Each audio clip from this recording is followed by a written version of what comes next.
എല്ലാവർക്കും classics of കുക്കിങ്ങിലേക്ക് സ്വാഗതം. നമുക്കിന്ന് ഒരു ഓംലെറ്റ് പൊറോട്ട എങ്ങനെയാണ് ഉണ്ടാക്കുന്നത് നോക്കാം. അതിന് വേണ്ടി 2 മുട്ടയാണ് ഞാനിവിടെ ബൗളിലേക്ക് പൊട്ടിച്ചൊഴിക്കുന്നത്. അതിനുശേഷം വലിയൊരു സ്പൂണ് സവാള ചെറുതാക്കി മുറിച്ചത് ഇട്ട് കൊടുത്തു.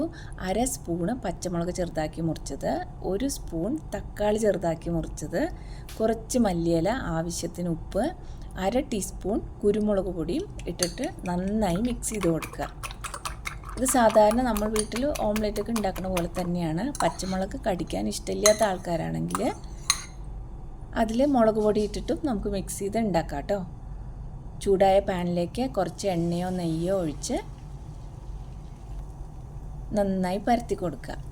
ഇവിടെ ഞാൻ എണ്ണയാണ് യൂസ് ചെയ്തിരിക്കുന്നത്. നെയ്യാണെങ്കിൽ കുറച്ചുകൂടെ ടേസ്റ്റ് ഉണ്ടാവും. അതിനുശേഷം കുറച്ചുകൂടെ ഓയിൽ ഞാൻ ഒഴിച്ചു കൊടുക്കുന്നുണ്ട്. അതിൻ്റെ മുകളിൽ പൊറോട്ട വെച്ച് ഒന്ന് പ്രസ് ചെയ്ത് കൊടുക്കുക. അതിനുശേഷം മടക്കി വയ്ക്കുക. ഇനി പുറത്തേക്ക് നിൽക്കുന്ന ആ ഓംലെറ്റിൻ്റെ ഭാഗങ്ങളെല്ലാം ഈ പൊറോട്ടയുടെ ഉള്ളിലേക്ക് മടക്കി വയ്ക്കുകയാണ്. ഈ കാണുന്ന പോലെ മടക്കുക.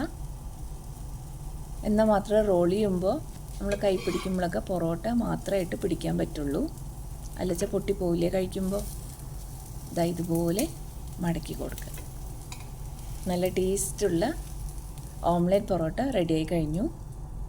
ഇത് കുട്ടികൾക്കും വലിയവർക്കും ഒരുപോലെ ഇഷ്ടപ്പെടുന്ന ഒരു വിഭവമാണ്. എല്ലാവരും ട്രൈ ചെയ്ത് നോക്കണം കേട്ടോ. Thank you.